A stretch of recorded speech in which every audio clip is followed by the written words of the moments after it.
Hello everyone, good afternoon. आज हम पाठ 14वां देखेंगे। 3 प्रश्न। कौन सा? 3 प्रश्न। तो इस पाठ के लेखक है लियो टाल्स्टाय। कौन है? लियो टाल्स्टाय। तो इन्होंने यह कहानी लिखी है।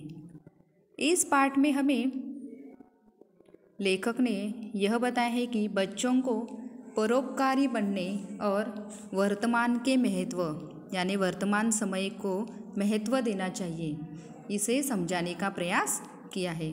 और हमें यह भी समझाने का प्रयास किया है कि यह जो कहानी है एक और हमें बताती है कि जीवन में सबसे महत्वपूर्ण कार्य क्या है? परोपकार। एवं कौन सा समय? वर्तमान काल का समय। तो दूसरी ओर यह भी बताते हैं कि जीवन में सबसे महत्वपूर्ण व्यक्ति वह है, यानी जीवन में कौन सा व्यक्ति महत्वपूर्ण है? जो हम जिसके साथ हम क्या करते हैं? वह क्षण बिताते हैं। आवश्यकता है तो सिर्फ इन बातों को समझने की, जो इस कहानी में जो राजा है उसने जिस बात को समझा वही। देखिए, अभी हम पाठ देखेंगे। पाठ का नाम है 3 प्रश्न। तो देखो यहाँ जो पाठ का नाम है 3 प्रश्न, इसमें 3 प्रश्नों के बारे में हमें बताया। तो उन 3 प्रश्नों के बारे में जानकारी हम देखेंगे। देखिए, किसी राजा के मन में यह विचार आया कि यदि उसे 3 बातों की जानकारी हो जाए तो वह जीवन में कभी विफल नहीं होगा, है ना? वो कभी भी असफल नहीं होगा। तो राजा के मन में एक दिन वो बैठा हुआ था, तो उसके मन में एक विचार आया कि यदि उसे किसी व्यक्ति को अगर 3 बातों की जानकारी हो तो वो कभी जीवन में असफल नहीं हो सकता। तो कौन सी 3 बातें? देखिए कि किसी काम के करने का ठीक समय क्या है, यानी जो भी काम करना है हमें क्या करना चाहिए? जिस वक्त करना चाहिए उसी वक्त करना चाहिए। आज करे सो अब, कल करे सो आज कर, आज करे सो अब, ऐसे समय का हमें ध्यान रखना चाहिए।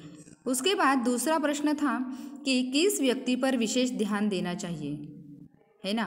और तीसरा क्या था कि सबसे अधिक महत्वपूर्ण काम क्या है, यानी कौन सी बात को हम महत्व देते हैं। ये 3 प्रश्न मैं फिर से एक बार बताती। 3 प्रश्न कि किसी काम को करने का ठीक समय क्या है। दूसरा प्रश्न था किस व्यक्ति पर विशेष ध्यान देना चाहिए, और सबसे अधिक महत्वपूर्ण काम क्या है। ये 3 प्रश्न थे।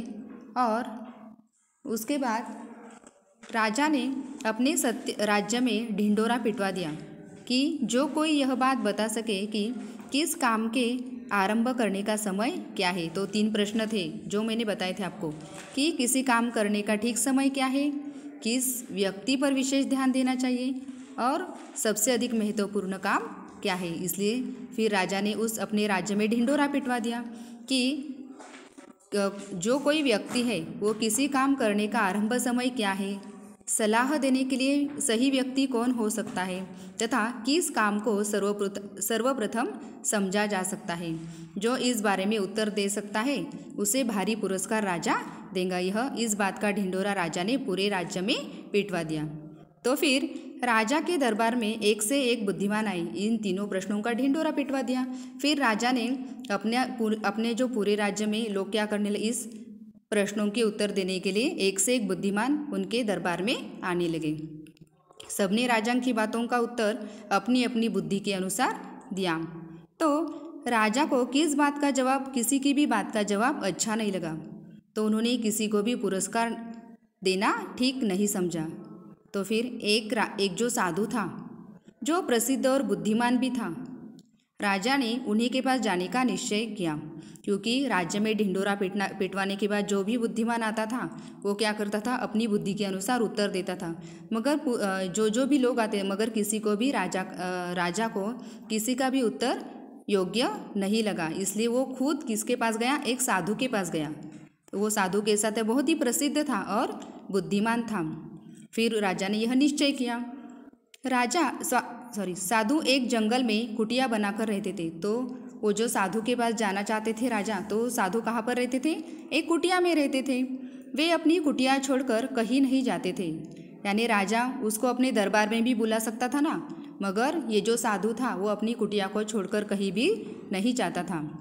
वहीं पर दीन दुखियों से वो मिलते थे, यानी जिसको भी कोई समस्या है वो उनको मिलने के लिए उसी कुटिया में आते थे। राजा भी साधारण वेश में वहाँ के लिए चल पड़े।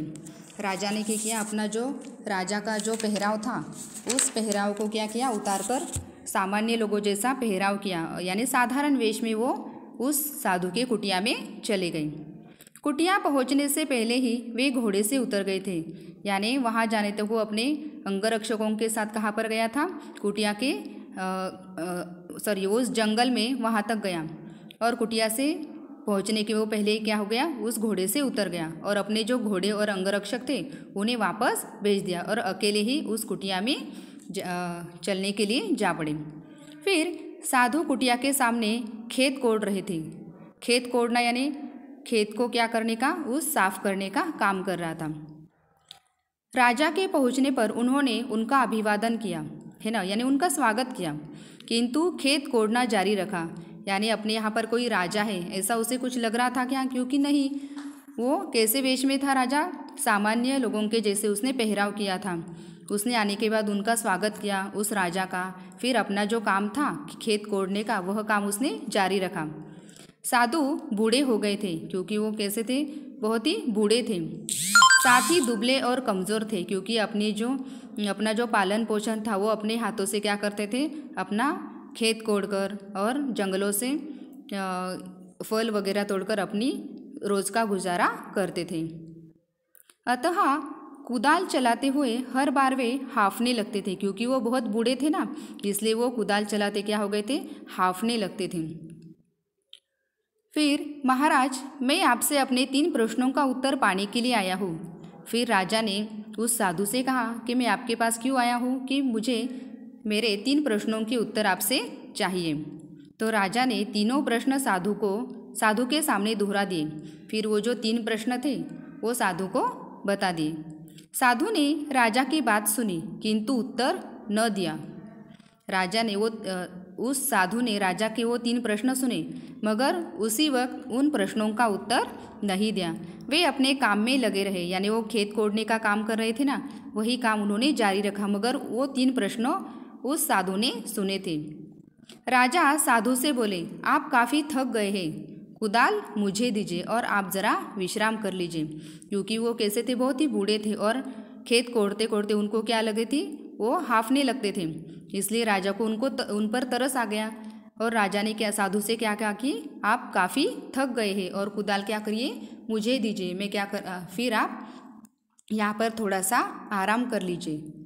साधु ने राजा को धन्यवाद दिया, क्योंकि साधु की इस बूढ़ेपन की अवस्था को उसने समझ लिया था, है ना। फिर अपनी कुदाल उनके हाथ में देकर वह स्वयं जमीन पर बैठ गई। राजा 2 क्यारियाँ कोड़ने के बाद रुक गए, यानी राजा ने 2 क्यारियाँ मिट्टी निकालने के बाद वो भी क्या हो गए, वहाँ उस वक्त रुक गए। अब तक साधु से अपने प्रश्नों के उत्तर उन्हें नहीं मिले थे, क्योंकि राजा जिस प्रश्नों के उत्तर के लिए साधु के पास आए थे उन प्रश्नों के उत्तर साधु ने उन्हें नहीं दिए थे। अतः वे अपने प्रश्नों को पुनः दोहराते हुए उत्तर पाने की प्रतीक्षा करने लगे। प्रतीक्षा करना यानी राह देखना, यानी कब साधु इन प्रश्नों के उत्तर मुझे दे और मैं फिर वापस चला जाऊँ, मगर साधु ने उनके प्रश्नों के उत्तर नहीं दिए। साधु ने अब भी कोई उत्तर नहीं दिया, बल्कि उठकर कहा, लाओ कुदाल, अब तुम आराम करो, मुझे काम करने दो। यानी 2 क्यारियाँ कोड़ने के बाद साधु ने क्या कहा कि अभी क्या करो, तुम आराम करो, मैं कुदाल चलाता हूँ। राजा ने साधु को कुदाल नहीं दी, वे स्वयं ही कोड़ते रहे। राजा ने अपना जो काम था कुदाल खेत कोड़ने का वह काम जारी रखा, साधु को वह कुदाल नहीं दी। कई घंटे बीत गए, यानी बहुत देर होने के बाद कि राजा को लगा कि साधु मेरे प्रश्नों के उत्तर देंगे, मगर बहुत समय होने के बाद भी उनको उनके प्रश्नों का उत्तर नहीं मिला। सांझ हो गई, यानी शाम का वक्त हो गया। राजा ने रुककर कहा, महात्मा जी, मैं अपने प्रश्नों के उत्तर के लिए यहाँ आया था, क्योंकि बहुत घंटे बीत जाने पर भी राजा को उत्तर नहीं मिला था। इसलिए राजा ने खुद ही उनको फिर से वह प्रश्न किए कि मैं अपने प्रश्नों के उत्तर के लिए आपके पास आया हूँ। यदि आप उत्तर न दे सके तो कहिए, मैं वापस चला जाऊँ। अगर आप उत्तर देने के लिए असमर्थ है तो आप क्या करें, मुझे बताइए, मैं वापस चला जाता हूँ। साधु बोल उठे, देखो कोई दौड़ा हुआ इधर आ रहा है।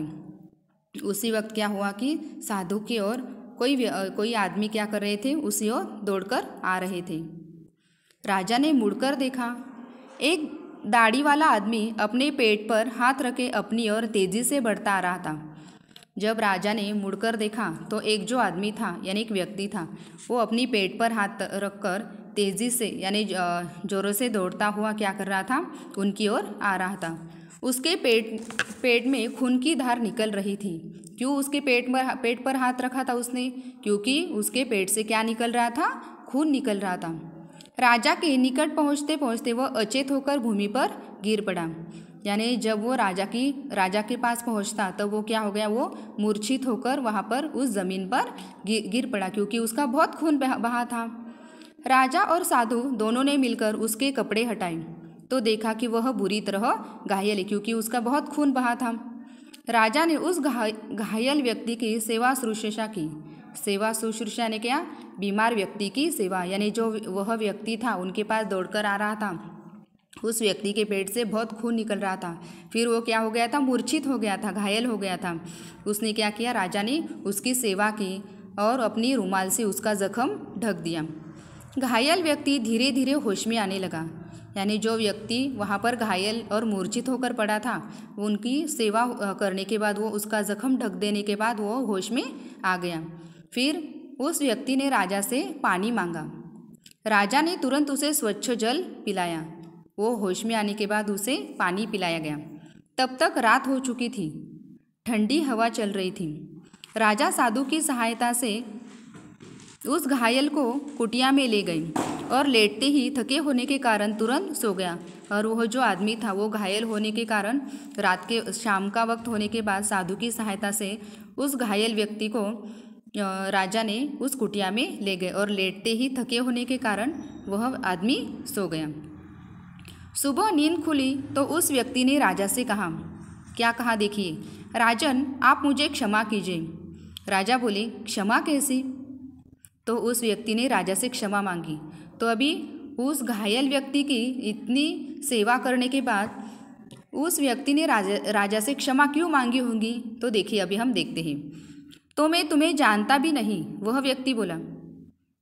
आप भले ही मुझे न जानते हो किंतु मैं आपको जानता हूँ। तो उस व्यक्ति ने क्या कहा कि आप मुझे नहीं जानते राजा, मगर मैं आपको जानता हूँ, मैं आपका शत्रु हूँ। तो उस व्यक्ति ने अपना क्या परिचय दिया कि मैं क्या हूँ, आपका शत्रु हूँ। आपने मेरे भाई का धन छीन लिया था, इस कारण मैंने प्रतिज्ञा की थी कि आपसे मैं क्या करूँगा, बदला लूँगा।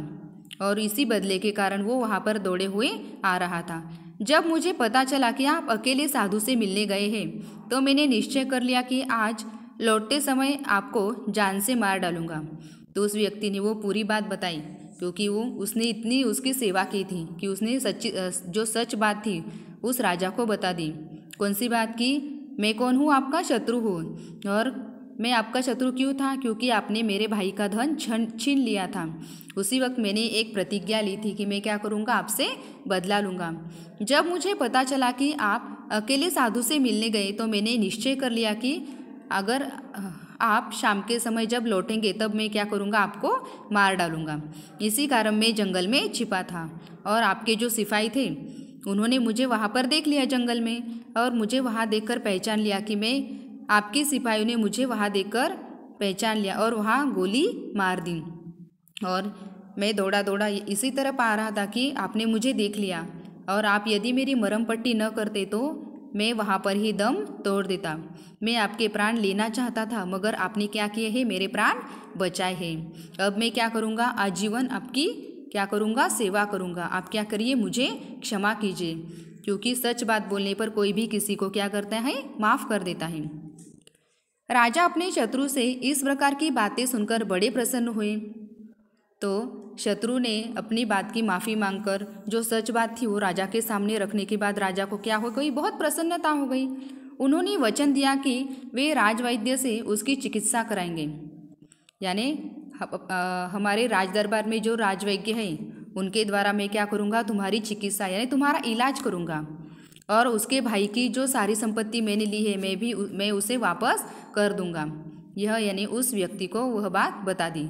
राजा कुटिया छोड़ते समय साधु से मिलकर पुनः अपने प्रश्नों का उत्तर प्राप्त करना चाहते थे, क्योंकि जिस वजह से उस साधु के पास वो राजा आए थे, उन 3 प्रश्नों के उत्तर ढूंढने के लिए उन प्रश्नों के उत्तर उन्हें नहीं मिले थे। फिर उन्होंने वह प्रश्न साधु के सामने दोहराए। फिर साधु ने कहा, तुम्हारे प्रश्नों के उत्तर तुम्हें मिल चुके हैं। मिल चुके हैं? राजा बोले, वह कैसे? साधु ने उत्तर दिया, यदि तुम मेरी कमजोरी पर दया करके क्यारियां न कोड़ते बल्कि घर लौट जाते तो वह व्यक्ति तुम पर हमला कर देता। यानी अगर देखिए उसका पहला प्रश्न क्या था उसका पहला प्रश्न कि किसी काम को करने का ठीक समय क्या है ना। यानी साधु क्या था, बहुत बूढ़ा था, और यानी यदि उसने उसकी कमज़ोरी पर दया करके क्यारियां कोड़ने का जो काम था वह न कोड़ते, अगर घर लौट गया होता तो जो शत्रु था उसका वह क्या करता, उस पर हमला कर देता, है ना। यानी किस व्यक्ति पर विशेष ध्यान देना चाहिए, दूसरा प्रश्न था। और सबसे अधिक महत्वपूर्ण काम क्या है। तो अतः यही सही समय वही था जब तुम कोड़ने का काम कर रहे थे, और सही व्यक्ति मैं था जिसे सहायता की आवश्यकता थी, और दूसरों की मदद करना सबसे महत्वपूर्ण काम था। बाद में जब वह आदमी दौड़ा दौड़ा आया तो सबसे महत्वपूर्ण समय वह था जब तुम उसकी सेवा कर रहे थे।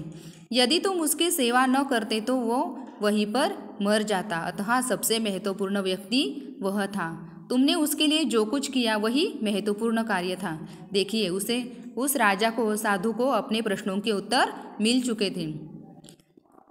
तुम सदा यह बात याद रखना। कौन से? देखिए, जीवन में सबसे महत्वपूर्ण समय है वर्तमान काल, यानी जिस समय में हम अभी जी रहे हैं वो क्या है, वर्तमान समय।